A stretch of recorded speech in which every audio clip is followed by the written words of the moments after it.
Good morning, good afternoon, and good evening, everybody, wherever you are watching in the world. My name is Daniel Gilligan, and alongside me today in the virtual commentary box is not Reese Gregory. Instead, tonight it is Eli. Eli, how are you doing today? Great. How the heck are you? I'm very, very well, thank you. We're about to go see some PC F5 racing, which of course has been really fantastic so far this season. There's been the occasional move here and there, which maybe has been a bit more suspect and, up for scrutiny and things like that. But broadly speaking, we've had some very good racing in this division in the 6 rounds that we've had so far in this 11-race season. Now, just to remind everybody who is returning, and obviously for those who are new, first of all, for those who are new, hello, welcome. Secondly, in terms of then the championship situation, it is thus. We have currently got Fionn McKee in the McLaren leading the way as they have done since the second round of the season. But then close behind them is their teammate Vincent Nyquist in the other McLaren. That means they are comfortably leading the Constructors' Championship here in PC Division 5, or F5 I should say. And the gap between those two drivers, only 2 points. Then a bit of a gulf to third place, that being Dmitry Minich, who has gotten themselves in trouble in a couple of occasions in some races, finishing down at the back. And in the Japanese Grand Prix, for example, finishing just inside the points in the first round, but has then had some good results in the mid part of this season so far. One win with the fastest lap, with the pole position, I should say, in round 2, and then 2 third places in the rounds after that. So it's been a good season so far for Dmitry, but consistency has been their real enemy. And also, really, if we had to be brutally honest, their racecraft as well, where we've seen contact with some drivers up and down the field. But hopefully, things are going to be a bit better for them this week. Now, in terms of what we're likely to see around this circuit, well, let's have a look at Imola, the fantastic circuit. Which, Eli, you have a couple of nice facts for us here about this circuit, don't you? I do have some nice facts about Imola. So some fun facts that I've got here. Did you guys know that obviously it hosted its first race in 1980, and it hosted that race as kind of like a replacement for Monza. At the time, Monza was undergoing some safety reconstruction, and so it needed they needed an Italian Grand Prix. So they called the Imola Grand Prix the Italian Grand Prix that year. The next year, however, they wanted to race there again, but there was some contract kerfuffle, and basically the organizers of Imola kind of swindled their way to become like a backup circuit for Italy, and they ran a secondary circuit known as the San Marino Grand Prix. Same track, obviously, but just a second Italy race. And then when it returned a couple years ago, it was renamed again as the Emilia-Romagna Grand Prix, which is now the only F1 race on the entire calendar that's ever been renamed 3 times. That's my favorite fun fact so far. I love that one. I've got so many more, but that's a good one. Excellent, good. Well, I'm glad. So we've got some fun facts that we can deploy when inevitably we see some safety cars later on. We've got 16 minutes left to go in this qualifying session. Then we have just about crossed the first 2 minutes or so, which means we've got our first car now coming around the final turn to start their first flying lap. That being Dmitry Minich. Let's go on board with them and watch them through until either they finish out the lap or they invalidate it, one of the two. So up towards turn number 1 we go then, with Dmitry on board, braking nice and late here, and then chucking the car in. A little bit wide of that first apex there, but then hitting the apexes that came after and using all of the track on exit out of turn 2 as well. Then we come down to Varianti Villeneuve, so the Villeneuve chicane, before we then head into Tosa, which is this great big long corner here, where of course many, many years ago, far too many of you will be too young to remember this, but Michael Schumacher and Juan Pablo Montoya went side by side through there, and in the press conference afterwards, Montoya said you had to be blind or stupid not to see me, because Schumacher made contact. Headed then through the next few corners, we've gone through Piratella and now Acquaminerale. This is then this upward climb here before we get to the Variante Alta, which is this chicane coming up just here, where, of course, in more recent times, we've seen Charles Leclerc losing out on a podium position in the race this year as a result of a mistake at that corner. We come now down to the last couple of corners, the Ravazza corners here. Through the first Ravazza, bit wide of that apex again there for Dmitry, and then throwing the car into the second Ravazza. It's much cleaner that time, but despite that, they end up deciding not to finish out the lap. What a tease. What a tease. I know. I thought he was about to go cross the line. Looked pretty good, but he just decided to say, nope, I want to go pop myself back in the pits. That is quite teasing. So as a result then, Alex Berry, as we can see there, goes fastest after both Dimitri and Jeremy Glinner have both gone into the pits at the end of their hot lap with a 1:15.0 for Alex Berry there, which is, as you can see there, just about 2.5 tenths quicker than what championship leader Fionn McKee has been able to do so far. So good effort from the Alpine driver, and well, if you happen to be on board with Fionn there, as they head through turns 2 and then down towards 3 there, they're definitely not going to be trying a second bush lap there after a little bit of lawn mowing that they did there instead. Yes, I went ahead and threw the camera on Rookie now as he's getting close to do a hot lap. I want you to tell me a little bit about this Rookie, man. Is he actually a rookie, or is he pretty darn quick? Because I'm a guest commentator for the week. Usually you see me on F6, so I want to know. What's your opinion on our boy Rookie here? Well, Rookie, I think of the two Aston Martin drivers, Rookie has definitely not had the better of the two seasons. That's been reflected not just in the points totals, but also just in terms of general consistency. I think that's the thing here in F5, is that there's an awful lot of drivers who are very, very quick, but they lack that consistency. And it's only really those top two drivers at the moment, the two McLaren drivers, are really demonstrating that. Just to give you some idea of the consistency they have been showing so far this season, of the 5 races that Vincent Nyquist has taken part in, because they did not start in the second round of the season, they have had 2 wins and 1 second place, and then 2 other finishes inside the points, high inside the points as well, 8 points on both those occasions. So it's every time they've finished, they have gone on to score good points. It's then a similar sort of situation for Fionn, who's of course leading the championship so far, having come second 3 times, taken 1 win and fastest lap. Fastest lap on one of those second places as well. And then in round 2 and round 5, they also scored as well. Not quite as highly as the 2 non-podium scores for Vincent, but still scores nonetheless. So for those 2 drivers, as I say, no DNFs, no non-finishes this season, non-points finishes, I should say here. As now, over the line comes Rookie, and there we go, Rookie there. 1:15.3, so it's all in the right ballpark, really. If they'd just been able to improve by about 0.5 tenth of a second or so, that would have seen them up to about 3rd place, there or thereabouts. Yeah. So it's, you know, it's all there for them. They're all at a relatively similar level in terms of their pace and their ability. It's just the consistency and, I must say, also the racecraft as well. Yeah, so I want to hear a little bit more about that racecraft that we should be expecting to see. You know, I've heard that F5 has had a couple bumps, couple grinding moments, and I want to know, when you're looking at these 13 drivers that are on grid, who do you expect to kind of have the most, I guess, aggressive race style with each other? Well, Dimitri Minic is definitely amongst those drivers who has that aggressive style. They go for the moves where they can see them, but sometimes they see moves that aren't actually there in reality, unfortunately. And so that has led to contact with a couple of cars, led to them end up falling down the order, whether that be through serving penalties or just through having to recover from damage sustained in those incidents, whatever it happens to be. But it's generally speaking not been... It's been a bit 50-50, really, for Dimitri. I think they've been able to pull off some great moves, but then some moves have not been all that successful, shall we say. As Jeremy goes to the top of the timing sheets then, going into the 1:14s for the first time this session. Excuse me. Jeremy, of course, remember, earlier on, was one of those 2 drivers, including Dimitri, to go into the pits at the end of their first flying lap, so that's a good first proper effort from them. To go provisional pole position. But yeah, to finish my point there about the racecraft, throughout the rest of the fields, you're then looking at, again, a bit of a mix, really. I think Rookie has come off second best on a couple of occasions in racing conditions as well. Roman has been pretty good in terms of their racecraft. They just need to get themselves into the right position, and then they do well. We saw that in particular in Japan. They were able to maintain a gap, control the pace of that race when they got up to the front through good use of strategy and a little bit of luck as well.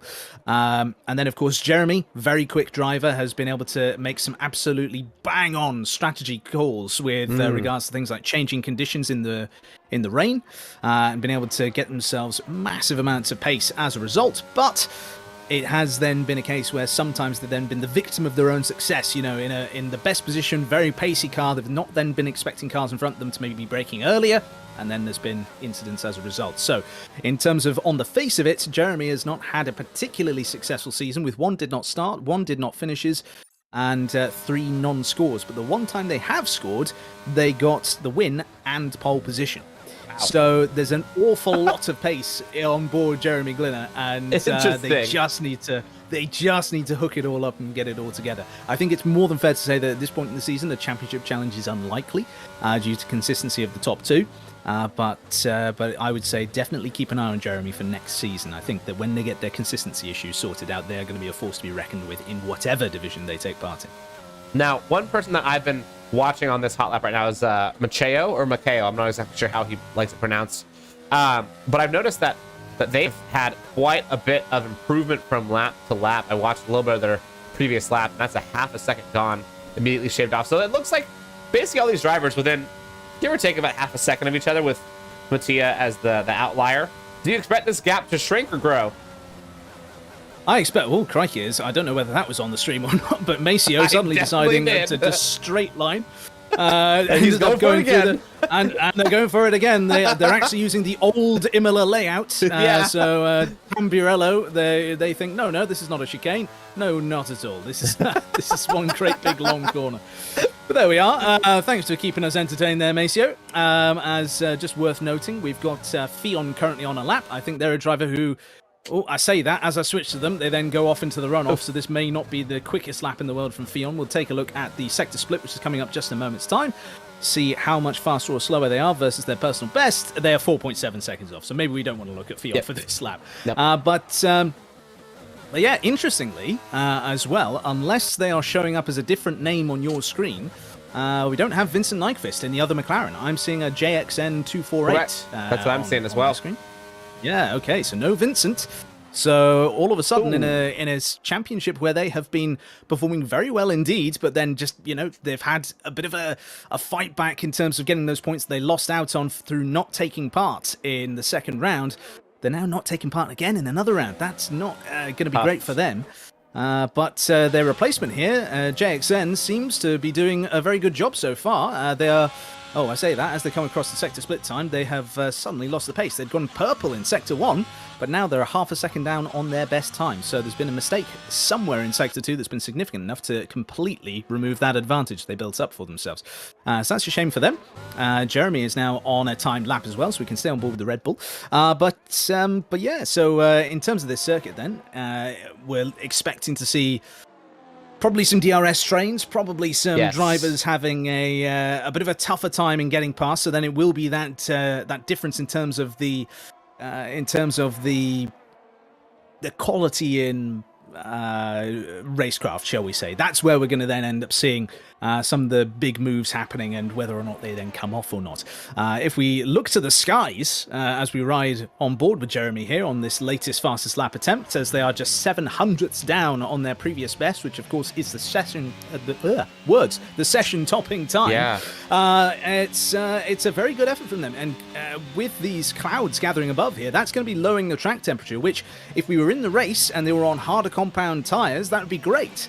But in conditions like these, when you have the soft tires, you want to fire them up, you want hotter track temperatures because they run at that higher operating window. But that being said, it's all completely, has not mattered at all to Jeremy as they improve their time and are now 3/10 clear of the rest of the field. It's going to take some beating as round the final corner now comes Alex Berry, but they are 700ths down on their personal best, and quite rightly, they go into the pits. So that will be no improvement for them. Next car I'm having a look at here is Norby in the Ferrari. Another driver who's had a mixture of luck and results. I mean, on the face of it, if you just looked at the on-paper results here, they've had 4-point scores, 1 no-point score, and 1 DNF so far in this season. No, sorry, I'm lying. I was looking at someone else entirely on the list there. 3 non-scores and 3 scores, and not exceeding any higher than 6 points in that time. So they do improve there. 15-1 to go up into 4th place. But Norby has been a driver who has been, whilst we talk about Jeremy being quite lucky with safety cars and with, being able to pick out the best time to change onto intermediates or back to dries or whatever it's happened to be, Norby's been a bit of the opposite. They've been the victim of safety cars, the victim of strategy and things like that, which is somewhat apt given that they are driving a Ferrari. But there we are. So hopefully their luck improves as they continue to pound around here at the Imola circuit. Expect to see them going into the pits then for a new set of tyres before they go out once more. in terms of the drivers out on laps at the moment. We've currently got Dimitri Minic out on circuit, but I suspect, given that the graphic says they're currently on 1 lap old softs, that they have already set their time. However, Alexander Johansson looks like he is on a hot lap right now. I'm watching him. And he's looking pretty solid. He a little bit twitchy on the exit of turn 5. Say that, though. That's purple first sector. So that's not a bad effort at all from Alexander Johansson. About 1.2 tenths up on their previous best time, but clearly 1.2 tenths is also fast enough to be fastest in that first sector. So, through they go then, down towards the Acqua Minerale, this complex of corners we see here, the 2 right-handers and then this left-hand kink up the hill once again before we then head down towards the Variante Alta.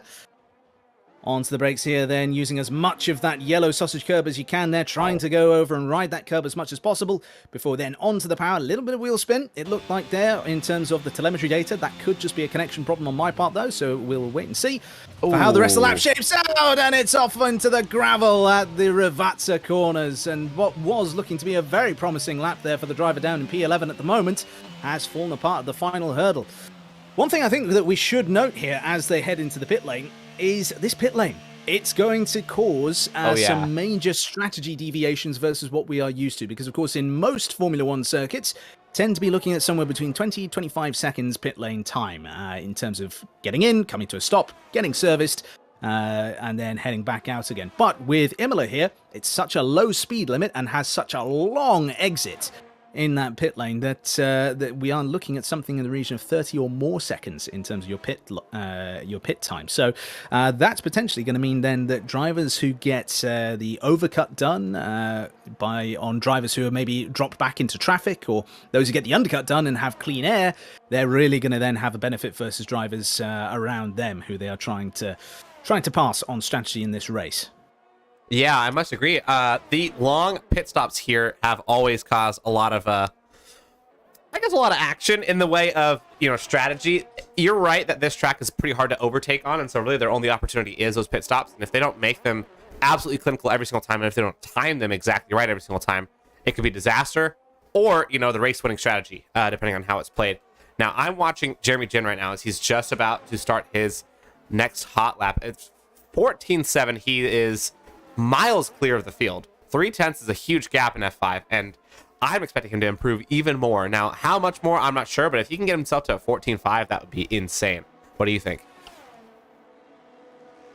I think there's definitely a chance for it. I think that given how fast they've been in this session versus the rest of the field, there's no danger to trying the lap now, because, of course, one of these things that has come up in discussion a lot in F5 qualifying sessions this season has been that, of course, we have a huge amount of track evolution in this game.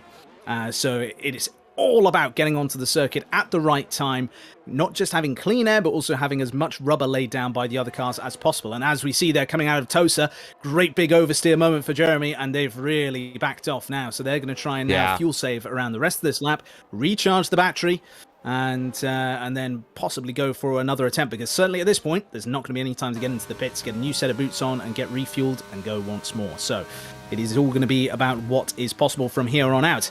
In terms of their closest challengers, well, Alex Berry, unless they're able to get across the line and have enough in the tank as far as fuel is concerned to be able to go for one more push lap, that's them basically done for the session, because they have invalidated their lap time. So the next closest would then be Fionn, who is on a time lap at the moment. He's only 200ths down on their previous best. And they go through Acqua Minerale now then, back up the hill and towards Variante Alta. And this McLaren then is looking fairly good so far. They've not been absolute all the, totally dominant in qualifying. That has really gone to their teammate, Vincent Nyquist, who, of course, as I mentioned earlier on, not with us in this race. That's usually been their accolade as pole position man. But as we come through the final couple of corners, then it's worth pointing out that Fionn is no slouch, as Norby now jumps up to P2 in the Ferrari. Good time there from the Maranello-based team, and up into third place goes Fionn. So Fionn there, just at the death of the session, just before the checkered flag came out, has now ended up coming out there. They are now doing donuts on the way down to Tamburello. That's not going to be great in terms of if they want to use that tyre set again in the race, but there we are. They missed out by just about 300ths of a second or so. No, just a bit more than that. Actually, about one and a half tenths or so. The gap there from them to Norby. Oh. And big mistake there for Alex Berry. Massive, great big crunch into the wall for them in the Alpine, and that means they will improve no more on this occasion. As we watch JXN then going by in the McLaren, so they will be next across the line of all the cars still on circuit. We've got one of the Aston Martins headed into the pits now. I suspect that might be Roman. And up towards the line we go then with JXN. How do they do? They get that McLaren up into P5. That is not a bad effort at all. As then Alexander Johansson suddenly then comes across the line to give us a 14.875 with a second place time that should have Jeremy maybe just a little bit worried headed down into turn number 1. Yeah, that is definitely quite out of nowhere. I'm surprised we end up even having 3 drivers into the 14s. But the gap between Alexander Johansson and Jeremy is still just under a tenth. So it's still, sizable, especially for a tier like this where everybody is just so darn close. I know you say that he might be a little bit worried, but I think that Jeremy is going to get off the line well, and I think he's going to hold it down, and I think he's going to have a dominant race. I don't know. That's just my feeling. I could be wrong. We'll find out. Well, we can live in hope. We can live in hope that there's a good charge here for Jeremy, and they can take that momentum from last week's win, also at an Italian track, of course, in Monza, and go ahead to then take another win here. That would be great for them, and great in terms of trying to get them back in towards this championship fight, because as I said earlier on, it's their only point score of the entire season has been getting that win last time out. So if they can get it few more before the season's end, get themselves back up towards the fight, then that would make things just a bit more interesting, I think it's fair to say. But one driver who's going to have found that an incredibly positive session overall is Fionn, because the only drivers around them are drivers who are currently nowhere near being in contention with them headed in the championship. So, of course, Vincent Nyquist not taking part, Dimitri Minic down the order, and Jerry Van Bussel also either down the order or out. I think Jerry is actually out of this session. I didn't see Jerry playing today, so I don't think he'll be there. No. However, so what do you think happened to what did happen to him? So, sorry, once more with feeling. Your microphone cut out just a bit there. Oh, what do you think happened to Dimitri? I know you mentioned that he is much more often higher up on the grid. Well, I mean, this is the thing. So Dimitri is a very good driver in race trim. On the one occasion, really, that I can think of that they've had a really stellar qualifying session, they took pole position. But apart from that, it seems as though the pressure over one lap and the need to get it absolutely right maybe gets to Dimitri a bit more than those in the top end of the championship, because it doesn't seem to be all that often that we see Dimitri getting a particularly good qualifying run, but then they do tend to make up for it in the race. It's just then, as I say, down to their racecraft. If they're having a good day, then they'll end up doing very well indeed, and we'll end up seeing them towards the top end and fighting for the win, I would assume. But if they end up coming a cropper, if they end up having a problem in terms of wheel-to-wheel combat with another car, then of course that's going to end up causing issues for them, and possibly even another non-score, which of course they suffered the indignity of for the first time this season in Japan just 2 rounds ago. It wasn't then an amazing showing in Monza either. There were a couple of incidents which left them down towards the back, but now with no formation lap we have 3, 4, 5 red lights. Lights out, and away we go, and it looks like a decent start from Jeremy Glitter, but alongside them, another decent start, this one from Alexander Johansson. It's a very close battle then between the Ferraris and the McLarens behind. Look at this then, down into turn number 1 they go, and Jeremy manages to maintain the lead. Fionn manages to go around the outside of Norby, and Alex Berry is under pressure from the replacement McLaren driver. They've been able to fend them off, headed down into turn 1 and down now towards the Villeneuve chicane. And all the cars now starting to come line astern with one another, getting into position. But now look at this. Dimitri Minic up around the outside into Tosa, around the outside of Rookie. Are they going to be able to manage it? No, they're not. Rookie manages to hang them out to dry, and they maintain the position. So Dimitri then on their charge back up the field have a bit of work to do, but at least they've not come a cropper of anybody so far. In terms of some of the details that you may or may not be seeing on your screen, let's just run through some of the strategies that are on display so far. Top 2 on mediums, so is Rookie, so is Mattia De Campo and Roman. Everybody else on the hard time. Nobody chancing it this time on the softs, which we have seen on a few occasions so far this season. As now, coming out of the Variante Alta, look at this, side by side between Rookie and JXN.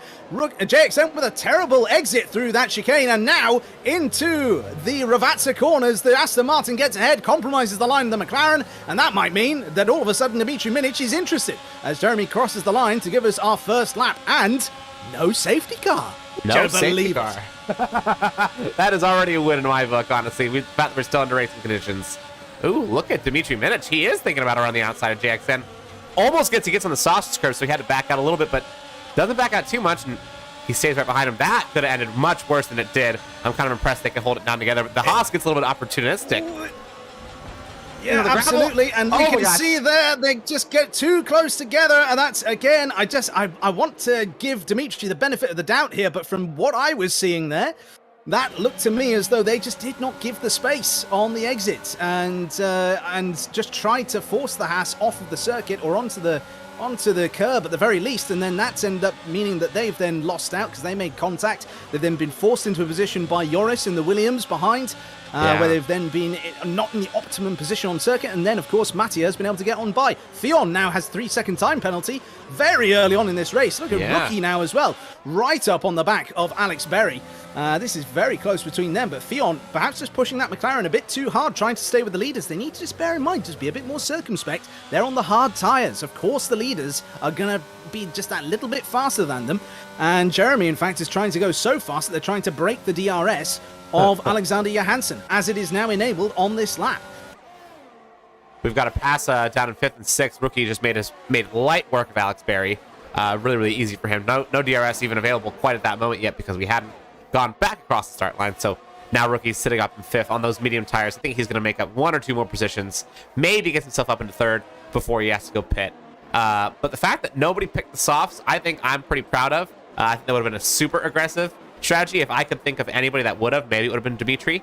But him going hards looks like he's going for a longer strategy, which I think is probably going to be pretty smart. Down the line as well, JXN and Alex Berry trying to cause a little bit of trouble, but JXN just can't quite catch up to the grip. I think he needs to get some good exits here. They do, and I think this is really the key around Imola. If you can get the exit of the corners sorted out, then really your entry doesn't matter quite so much, because so many of these corners are one-line corners. It's very rare, apart from what we saw earlier on, of course, that you will see cars going side by side, and then often when they do, the attacker doesn't really tend to come off the better. And so, as a result, if you can get the exit sorted, then sure, they may be alongside you in the entry, but if you can just drive off of the corner better than the cars around you, then you tend to then end up seeing the benefit as a result. In terms of this now, I was talking about DRS trains, and it's certainly what we have now come to see, ranging from 3rd all the way down to the last points paying position. Everybody within a second of one another, the closest of all of those cars being Norby to the back of Fion, who of course is at the head of this DRS train. As they head down now towards Tosa, it's another late on the brakes moment, and Dimitri Minic getting that 3-second time penalty for multiple warnings. That's tough. And again, just might be pushing the car a bit too much, trying to make up time where realistically, Mattia De Campo in front of them has medium tyres. They've got more grip at this point in the race. And it's probably not going to be for another 10, maybe even 15 laps when we'd expect to see a crossover really between the medium and the hards in terms of their relative performance. So, Dimitri needs to just bide their time. Just bear in mind that, of course, everybody ahead of Mattia is on hards as well. They're not getting away. So, they need to have just a little bit of patience, as Take That once taught us, of course. Down into Ravazza goes Rookie, who's now right on the back, right on the gearbox of this Ferrari here of Norby in front. Norby has lost a great deal of time, but not entirely lost DRS to Fion in front. And now, as they both open up their DRS, the Aston Martin will pursue the Ferrari all the way down towards turn number 1. Down to Tamburello we go. They have a little look to the inside, but they were never close enough to really be able to get anything to happen. And this is the problem with these DRS trains. We were seeing it in real-life Formula 1 at the Belgian Grand Prix, but as to say that now, great exit out of Tamburello down towards the Villeneuve chicane. And it goes side by side through the corners there. The Ferrari gives them just enough space. And now down into Tosa, that means the Aston has the inside line. Will they be able to now offer them the same favour in return? Just squeeze them out on the exit? Yes, they do. And that is a position gain for Rookie. Something they need to do, of course, in this early stage of the race when they've got the medium tyres and therefore need to use them and get the advantage out of them early on.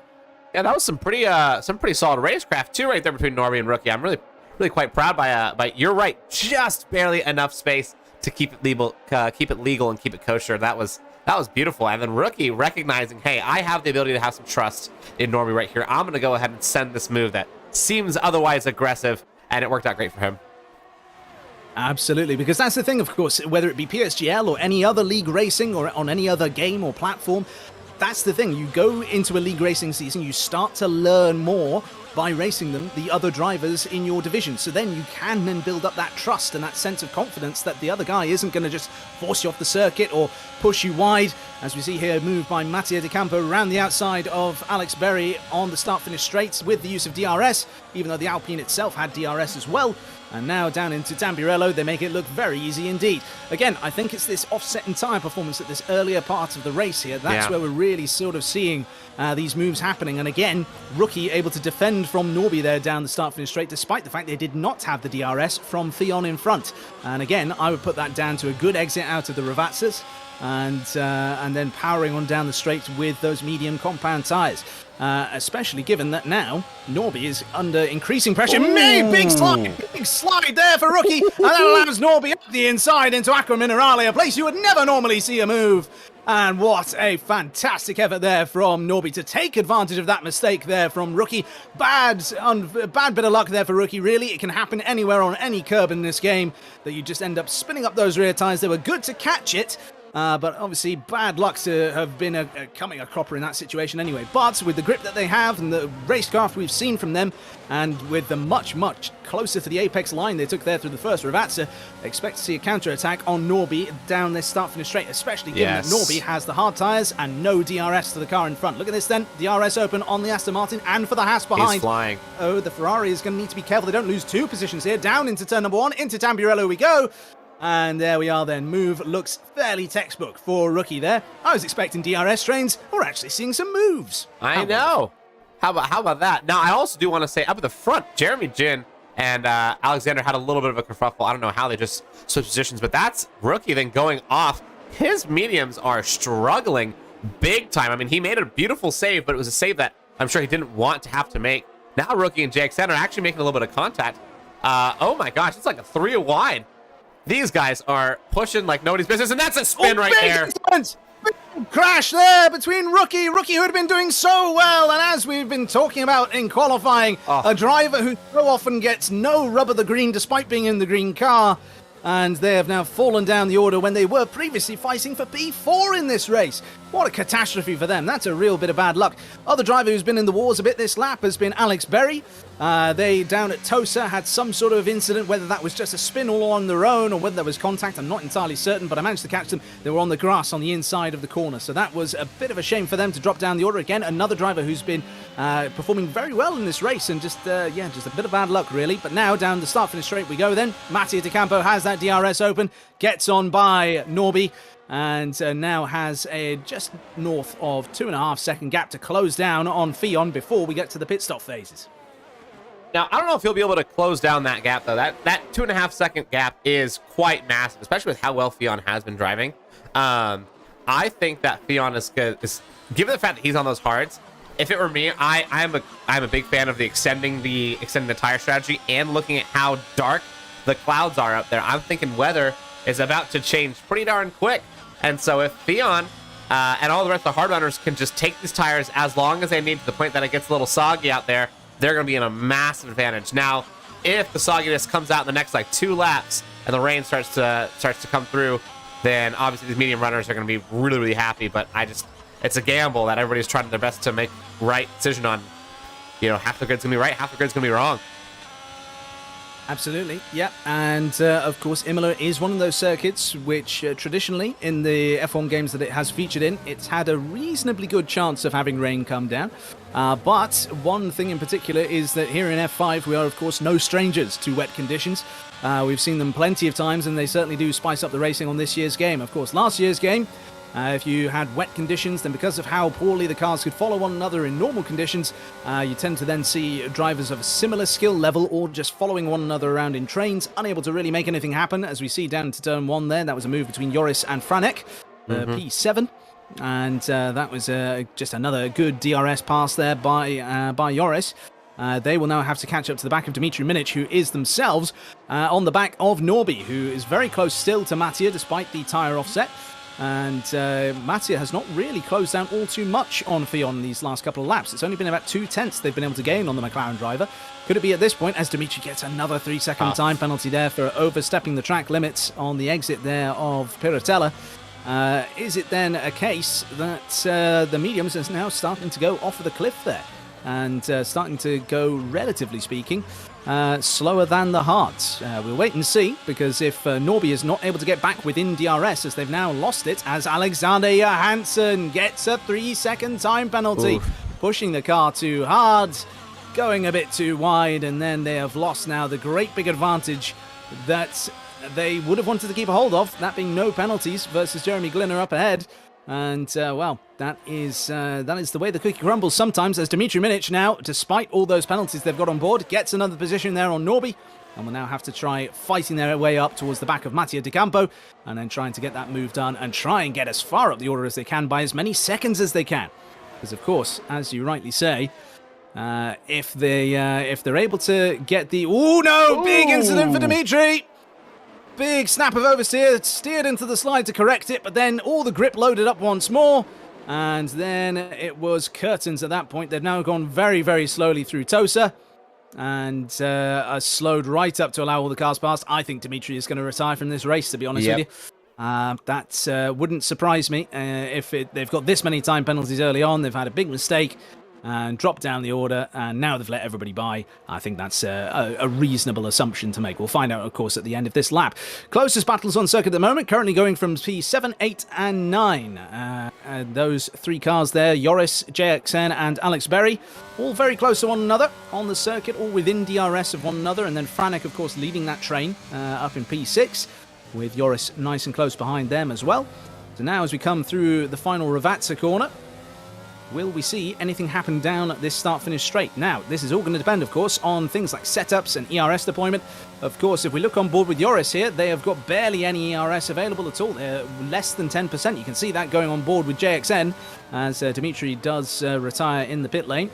But on board from JXN and looking towards the back of Joris's car, they've got that flashing red light, which of course means they have less than 10% ERS remaining in their battery. So, therefore, things are not looking particularly great for Joris in terms of being able to get onto the back of Franek and then get that move done. They do look relatively good, though, for JXN in terms of trying to get by them, because they do not have the flashing red light. Yes. And therefore have a lot more ERS on board to play with. Yeah, I was looking at his ERS totals. He's chilled around that 70% level pretty frequently. So JXN is very, very smart about conserving his ERS just for the times that he needs to pounce. And I think that once we do have the rain come out, because I'm pretty certain that we are going to get some rain coming out. I could be wrong, obviously, but if we do, I am wondering if that's going to cause our first safety car and the crowd will bunch up again, which means we'll have some more action. Because as of this moment, the top 6, the closest gap in the top 6 is 1.6 seconds. And Jeremy Jenner is just running away with this race at a 3-second gap, not even including the penalties. So I am hoping for a little bit of weather shakeup, just because I like the action. But at the same time, I know somebody like Jeremy probably doesn't want that, because he just wants a nice, calm race to win. Absolutely, yeah. After taking pole position, of course, and leading every lap so far, you would think that Jeremy just wants a nice, easy race to keep things going as they are. And the success around this circuit, of course, in the dry, comes down to a low downforce setup. If you're able to carry as much speed as you can through the corners, but then have as much wing trimmed out for the big long start finish straight, and then of course the runs from Tamburello down towards the Villeneuve chicane. And to an extent then from Tosa up towards Piratella as well. And you know what, I'll complete the list as well, shall I? And say from Variante Alta all the way down to the Ravazzas as well. These are areas where you're big full throttle, you need as much straight line speed in those areas as you can.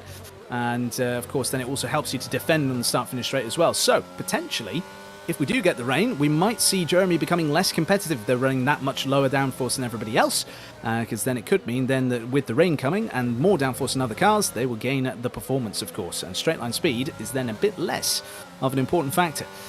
So, as we start lap 13 then, it's still very close in that gap between the 7th, 8th and 9th, but Joris has now lost the DRS from Franek in front. So this now becomes a 3-car battle rather than a 4-car battle. And you can see that in terms of the gap from JXN to Joris at the moment. McLaren's been able to get to within 2/10 there by the time they get to the braking zone of Tamburello. And then as they head down towards the Villeneuve chicane, that has then naturally crept back up again as they get a 3-second time penalty. Oh dear, oh dear. That is not what you want to see. And unfortunately for them, that just means then that their job is now that much more difficult because Joris in front and Franek in front of them. In fact, everybody all the way up to Fionn in front of them at least have not got any time penalties whatsoever. Fionn and Johansson, of course, both carrying those penalties.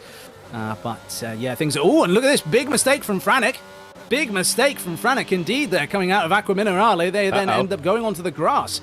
And that's now meant that they have a big oversteer moment. Massive oversteer moment. Previously it was going off onto the grass. This time it was not getting the traction right at all. And now they've lost 2 positions as they head down to the Rivats. They're going to try and send it up the inside here of JXN.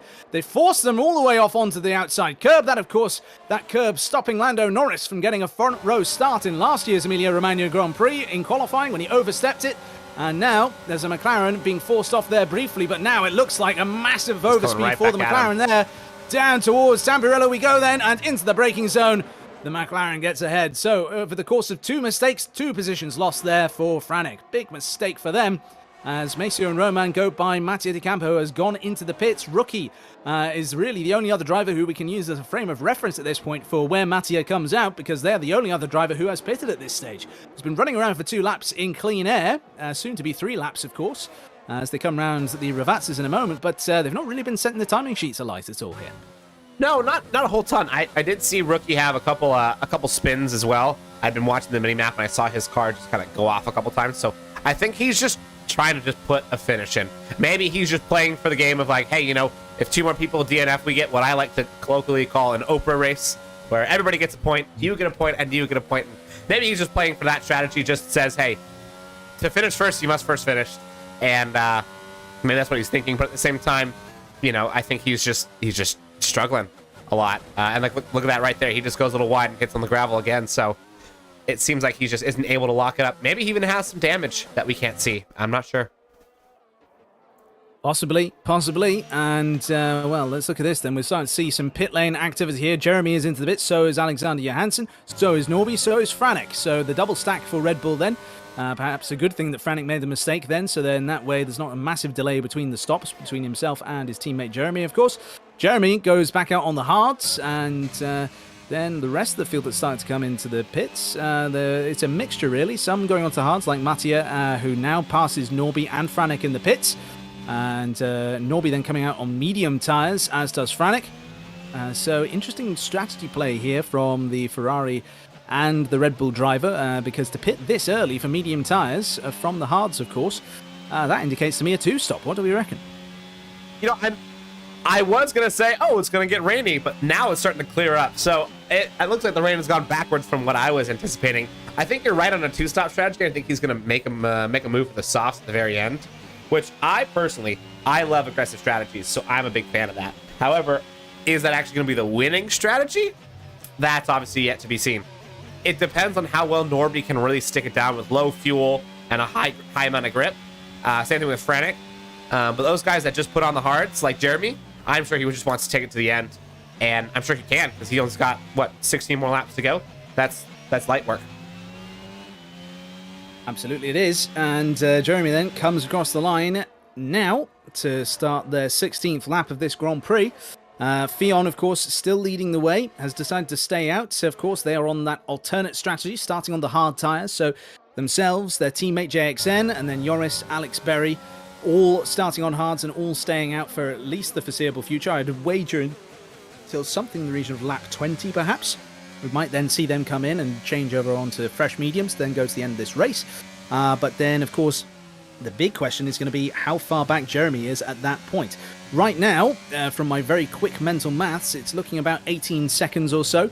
The gap between Jeremy and Fionn, that's without me using the leader gap graphic, which would be useful if I decided to use that, wouldn't it? There we go. Yes, I was right. 18.2 seconds between the leader and Jeremy at the moment, who's in the effective race lead, of course. So if we were to get a safety car, or a virtual safety car at any point between now and Fionn's pitting, then we could see Fionn retain the lead of this race on younger, fresher tyres than what Jeremy currently has on their wagon. So that's an interesting point to ponder for now. But of course, when we get to lap, as I say, around about lap 20 is what we're expecting, then we will wait and see. But if we then see them going and say, oh no, we didn't even have to wait that long. Fionn is in the pits on the medium tyres already as Jeremy goes by.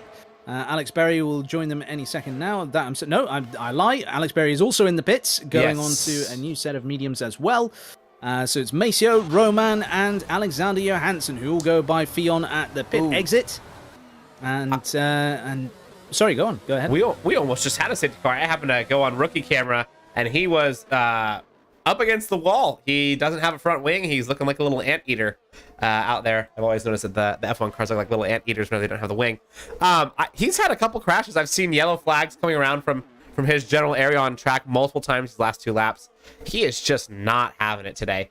And that was another one that almost took his car out, and where it would have taken his car out would have caused a safety car. So we almost got what you and I are both hoping for, which would be a little bit of a shakeup.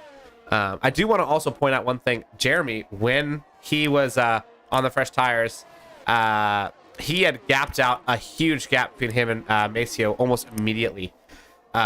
Sorry, big incident there. Roman has, Rookie rather, has retired from the session. They went into the pit lane, and then all of a sudden the game has spat them back out onto the circuit with their front left tyre gone. Now, I believe it's Maceo just coming around the final corner now. Do you see, from Maceo's perspective, the Aston Martin sat on the circuit? Yeah, I just saw that. What the heck? That is weird. And it's disappeared now, but that is really odd. Very weird. Very weird indeed. This game likes to throw all sorts of weird and wonderful things at us on an almost weekly basis, I think it's fair to say. That being the latest of them, but as you rightly say, the car has disappeared now, so no chance of a safety car coming as a result of that.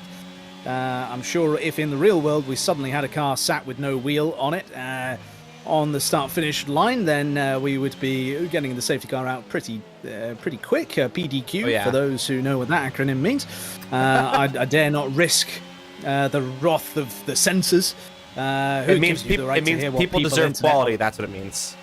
Exactly. People deserve quality. Yes. They do. But quality we may well get in the next lap or two here, because take a look at Fionn McKee here, down in P5, right behind Jeremy Glenner all of a sudden. And there's been a big mistake from Jeremy somewhere, because Alexander Johansson is in front of them, Roman is in front of them, and they are now at the mercy, I think it's fair to say, of Fionn behind, who's on those very quick medium tyres, and is getting closer and closer all the time here. This could be a potential fight for the win here between Jeremy, Fionn, and Alexander Johansson, as Roman now goes into the pits. Also, I do want to point out, Alexander Johansson is going to get the beauty. He just got some DRS advantage without actually having to make a pass, because of the fact that Roman pit right in front of him. So that gave Alexander Johansson one extra lap to defend that lead that he must have gotten from, like you said, maybe a mistake from Jeremy. I'm not exactly sure where he lost those positions, but he definitely lost a few. Because if I recall correctly, he was actually in front of Maceo. He was, yeah. He was in front of Maceo. He was, no, maybe not Maceo, but, he may well have been, actually, because he was in that same group, wasn't he? Yes. So yeah, ahead of Maceo, certainly ahead of Alexander Johansson and Fionn by a number of positions, but now between those two drivers. So, betwixt them, if you want to be in old Victorian speak. So there we go. That's That's interesting. We'll have to get some words from them maybe after the race to see whether or not they made a mistake there. But certainly now it looks like a stay of execution once more for Alexander Johansson. If they just tuck in behind the Mercedes here through the Ravazza corners, although the Mercedes is going very, very slow in front of them because of the much older hard compound tyres on their car. But now down towards the start-finish straight we go then. The Mercedes will not pit. So this should be a relatively easy pass here for Alexander Johansson. They get the DRS open. And now watch behind here, because now they're all going to close up to one another through the use of double and maybe even triple slipstream into turn one. No dramas there between them all.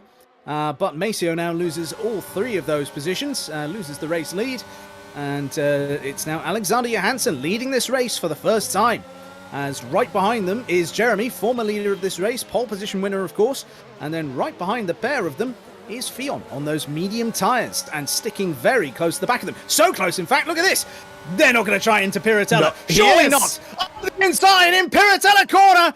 And their cars are practically stuck together with how little room there was for two cars to go side by side. But now into Acqua Minerale, Fionn has very much got that position done, and they will now chase on after the race leader, that being Alexander Johansson ahead, who has older, harder tyres on their car, and all of a sudden, Fionn has moved into the driving seat. Pardon the pun. That was honestly gorgeous from Fionn. I was pretty surprised that he was going to go for it, but once he got his nose up in there, I think Jeremy knew, hey, I may as well just preserve myself. But they did make some contact. I did see Fionn's driver hand go up as if, you know, he was upset with Jeremy again for hitting him. So I know that was about as close as it possibly could have gotten without disaster coming out.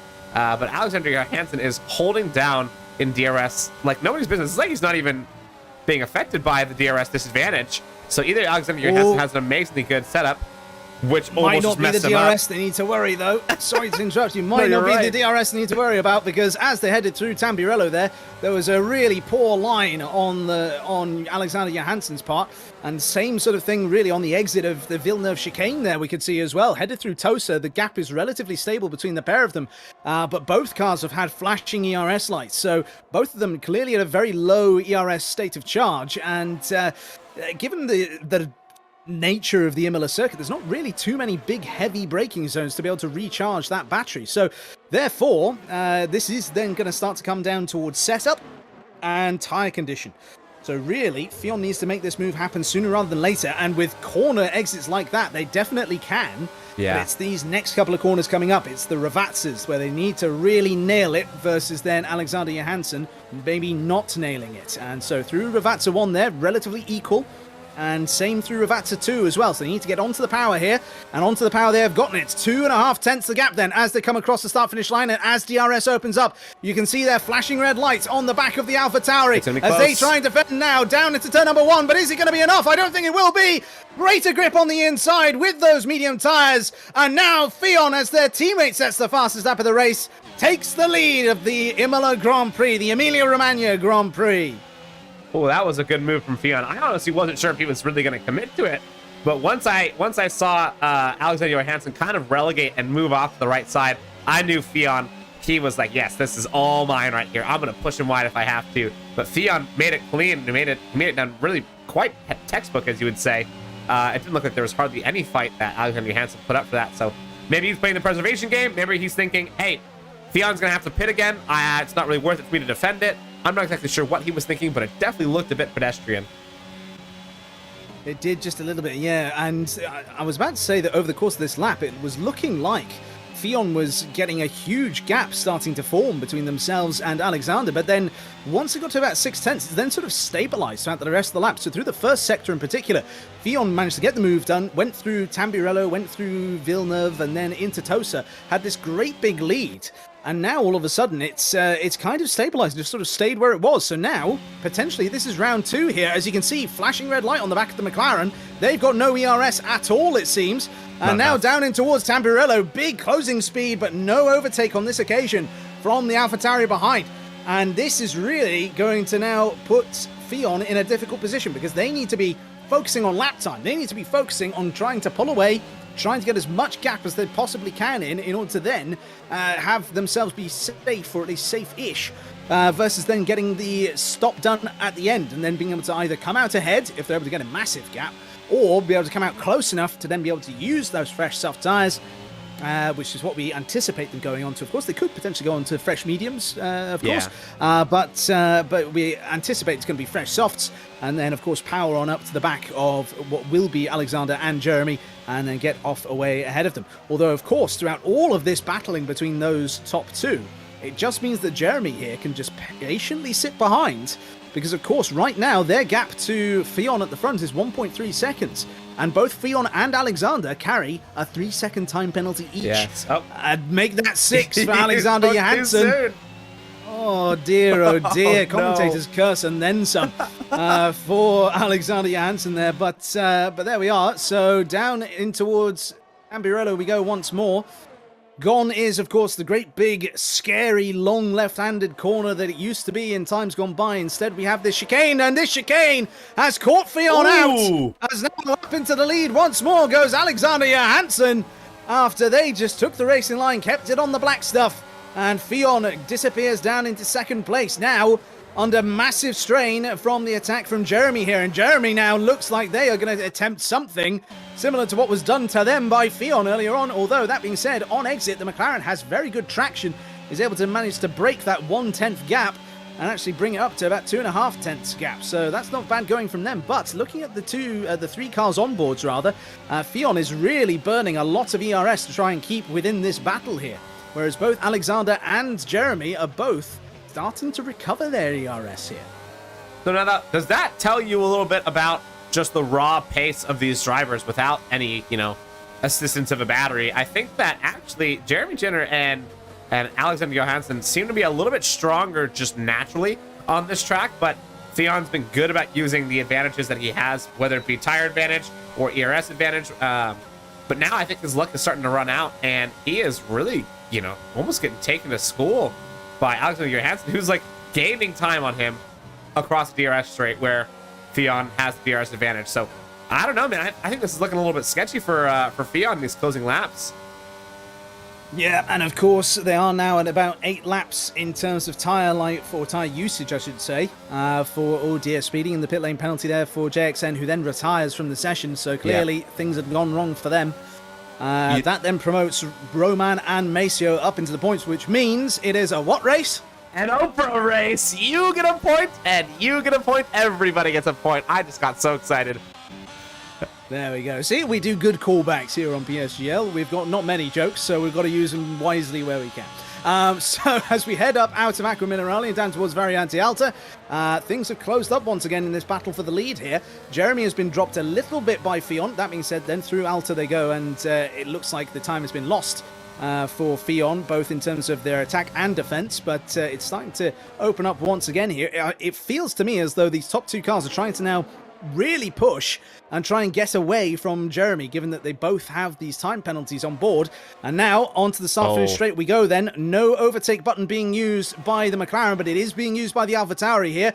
DRS open on the McLaren. They move to the outside onto the racing line down into Tamburello, and then round the outside they swoop with their McLaren, and into the lead of this race they go once more. So at this point then, these tyres relatively equal in terms of their performance now, with the mediums having lost their initial sheen. And I think it's definitely possible, given that we saw Jeremy and Alexander going to lap around about 14, 15, 16 or so on their medium tyres from the start of the race. I think it's definitely possible we could see Fionn here fighting these guys all the way to the end on these tyres. Yeah, I think so. Now, obviously, Fionn... Oh, actually, I just happened to be on Alexander Johansson, who had a big spin. And that second place finish is just gone immediately. Oh my gosh, second place, even possibly a top 5. Yeah, it's well beyond that now. As now finally a gap opens up in the circuit for them to come in after Alex Berry has gone by, and that means that poor old Alexander Johansson, a driver who has shown so much pace over the course of this season, they've not started in 4 out of 6 rounds. In the 2 rounds they've taken part in, they got 10th in Mexico and did not finish last time out in Monza. But it's suddenly gone from potentially a race win here, it was certainly a podium at the worst, to all of a sudden being at the back end of the points. It's a real shame for them. Yeah, that spot where he did spin also is a very easy place to get yourself caught out. So it makes sense that somebody did, but it doesn't make sense that it was one of our top drivers. It seemed quite out of nowhere for Alexander Johansson, and I'm sure he's kicking himself like crazy. Absolutely, yeah. And I think, again, it was that area just on the exit of Piratella where we've seen one spin earlier on in this race. I forget which driver that was for, but it may have been Rookie. In fact, it was, wasn't it? It was Rookie. It was Rookie, yeah. Spun out on the exit of Piratella because, of course, they were in that battle with the likes of Norby, Franek, Joris and Alex Berry, and Mattia De Campo. And were looking to take the lead of that particular battle until then, of course, that big mistake happened. So now then, our battle between the top two spices up just a bit more because all of a sudden it's now just the two cars in a head-to-head straight fight. Except, of course, there is this question of the time penalties. And Fionn carries 3 seconds. Jeremy currently carries no penalties, but I'm now going to have a look into the racing director here. To see whether or not there's been any warnings for the Red Bull driver. Please let because me if know. there have been, then of course that makes life a bit more tricky for them. Let's see here. I'm hoping, just for the sake of suspense, I'm hoping he's sitting on 2. Well, I think I'm going to have to disappoint you here. Wow. I'm seeing just the 1 so far for Jeremy. Just 1, and that was in the early laps as well, very early on in this race. So since then, they seem to have gotten it all under control and kept their head because, just looking down the full list, and there's been a lot of incidents on the race director, that seems to be just the 1 warning for Jeremy here. So if they're able to keep it as consistently as they have done the previous 20 laps, then they are looking at their 2nd win, and not just that, but 2nd win on the bounce as well. Yeah, now one thing I do want to mention, I'm just watching the onboards of Jeremy and Fionn, and if you look at the way that they're driving the car, you can tell that Jeremy is much more relaxed. He isn't overdriving the thing. He's just trying to get it home. It looks like Fionn is almost overdriving it. He's turning in very hard. He seems to be braking a lot harder, and Jeremy just seems to be a lot more fluid and smooth. And it's one of those exercises of the old adage: slow is smooth is fast. And it seems to be working out great for Jeremy. Yeah, and I think I just saw an example of what you were talking about. I was looking from the onboard of Jeremy here as we go down into Tamburello once more. 2 drivers very close, but no cigar on this occasion. But yeah, watching from Jeremy's onboard and seeing Fionn ahead, you're absolutely right. As they headed through the second Ravazza, big oversteer moment on entry of the corner. So it was. So the car was unsettled. It wasn't looking particularly happy.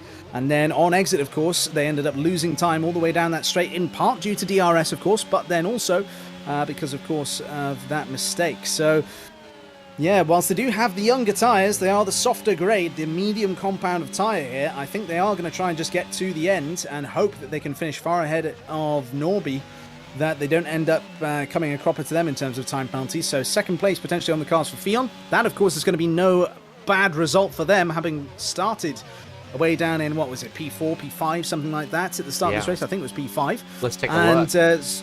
So to have recovered, exactly, to have recovered from there, that's not bad going whatsoever. And then, of course, in a race where their 2 championship rivals have either retired or not taken part, it means that Fionn then will extend their lead at the top of this championship, despite the fact that, of course, Jeremy will then get that 16 points, which will catapult them up the order by at least another 2 positions, I think it's fair to say. Unless, of course, 2 more positions, because, of course, Cozzy above them has left. Kinty is not taking part in the Ferrari, and then just in front of Kinty, we then have Mattia De Campo in the Haas, who is looking to score reasonably well here today, and is several points ahead. So it might be that they're not quite able to overcome Mattia on this occasion, but they will get close, certainly. And there we go. So it's looking good for Jeremy so far. And sorry, I'm just doing some mental maths here. Actually, they may well get ahead of Mattia De Campo. They might even get ahead of Roman. Because Roman is away down in 9th place, and the gap's all relatively close between them. So we could be looking at Jeremy here jumping up to P5 in the championship at the end of this race. But, of course, we've still got 2 laps to go as soon as they come round and complete this one. So it's still a potential for some shambles and some shenanigans. But you never know. We'll wait and see, of course. We'll never know. And, I think that we may be seeing an attack this time, though, from Jeremy. No, maybe not. Briefly, there was use of the overtake button on the exit of Ravazza. but not anywhere with the DRS open. So just staying in touch here with Fionn, just reminding them they're still there, getting in their mirrors and so on.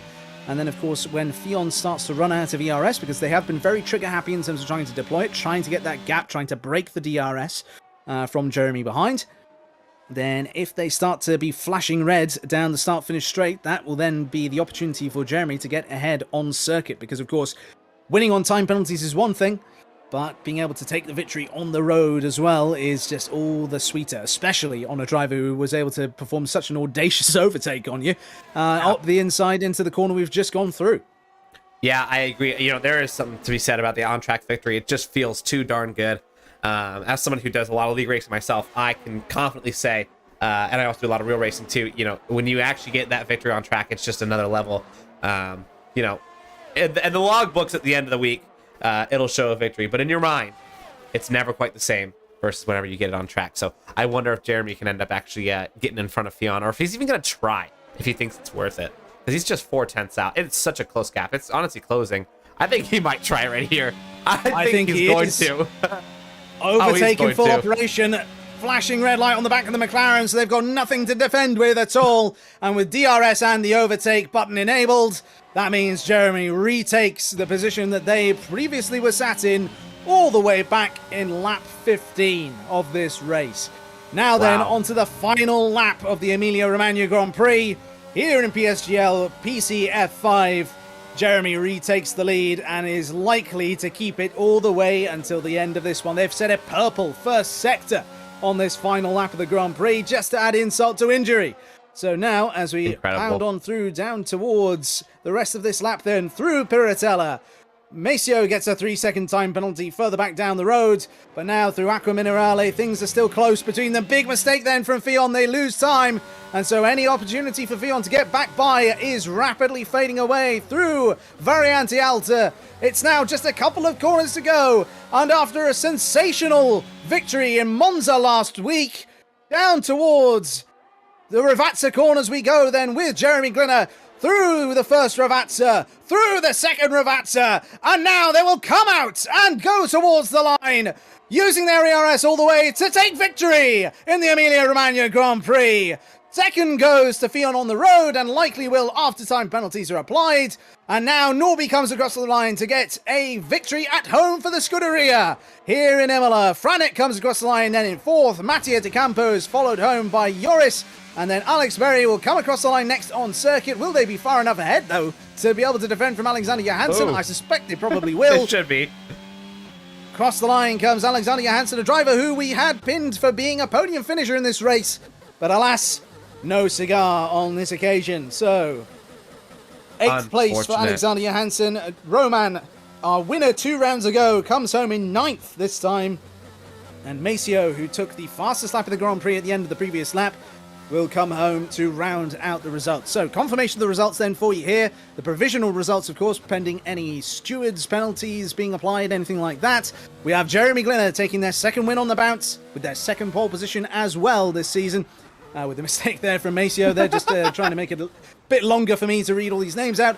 Fionn comes home second, then Norby completes the podium. Then from fourth down, we have Franek, Mattia De Campo, Joris, Alex Berry, Alexander Johansson, Roman, Maceo will come across the line to finish 10th.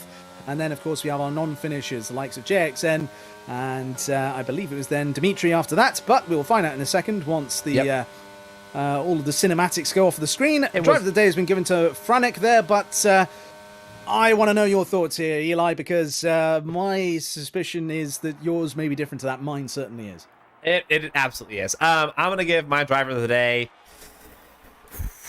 in my opinion, it's honestly kind of a bit of a toss-up. I'm going to have to give it to Jeremy, just because he came out dominant from the start, setting it up in pole position. He had a bit of an up and down race with some mistakes, but those mistakes didn't rattle his mindset, and it ended up allowing him to just keep in the race. And he ended up coming back up in front. I don't even know how you do that with that much of an up and down race, but he did it. And to me, I think there's a lot more, merit in those that can make mistakes but come back than those that just run it perfect. And I'm going to say Jeremy is going to be my driver of the day. It's definitely a worthy mention. I think it is more than fair to say. I think for me, though, it's actually going to be a driver who we didn't really pay that much attention to in that race. flew a bit under the radar in terms of their performance, but certainly has impressed me greatly today, and that is Mattia De Campo, coming from P11 up to P5, and having done very well early on. They were fighting, of course, with those that different tyre strategy versus then some of the cars around them. Let's just take a quick look at their strategy there. Yep, they started on the mediums, made good use of them at the start of the race. We were able to get the gap on the hard tyre runners, then switch over to the hards, and then, of course, maintain that position all the way to the end as well. So, in my opinion there, Mattia De Campo, very worthy driver of the day. Very, very good effort from them. So, there we are then. That has been your Emilia-Romagna Grand Prix here in PSGL. It's been another great F5 race for this season so far, and I felt very privileged to be able to commentate on it today. So, with that being said, any closing thoughts on your part, Eli, after what I think is more than fair to say? If it's not been said in the chat, then I certainly hope people start saying it for you. A very, very solid F5 debut for this season for you. Well, thank you. I appreciate that. I was very excited to hop in to a slightly higher tier and see what action goes on. And I'm amazed by how close the qualifying was. That was pretty nuts. But then also the fact that we did not have a safety car. Congratulations to F5. Very impressive. That's a W. And I just really liked some of the racing. Some of those really, really brave moves. There was so much trust in each other. And I know you had mentioned that sometimes, some drivers get themselves into scenarios where they're kind of over pushing it. But I actually didn't really see that today. When it comes to pushing other drivers too much, there's maybe a couple little small ones. Those just look like racing incidents. Nothing too blatant. So I was really massively impressed with the racecraft. I think this was a phenomenal race and a great finish as well with Jeremy going ahead and taking the lead for the final lap and getting the win on track. I'm sure that feels great. So that was huge. Now, do you want to do any interviews? Do you know if anybody has said they're down to do some interviews? We don't usually tend to get any of them, really, to be honest. F5 tend to be quite shy in terms of our appearances here. I may have mentioned it on the off chance during the broadcast, but I think that that may have been blue sky thinking. Doesn't look like anybody who wants to jump in. Nobody's certainly jumping up and saying that they want to.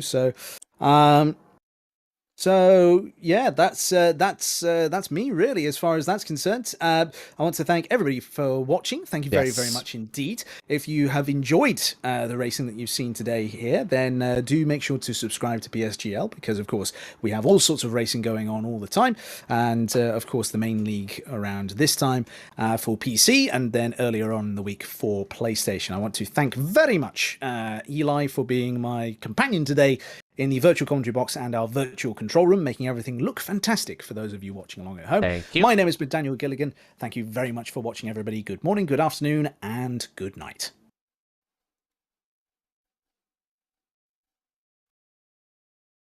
The Car Rival, proudly supporting PSGL.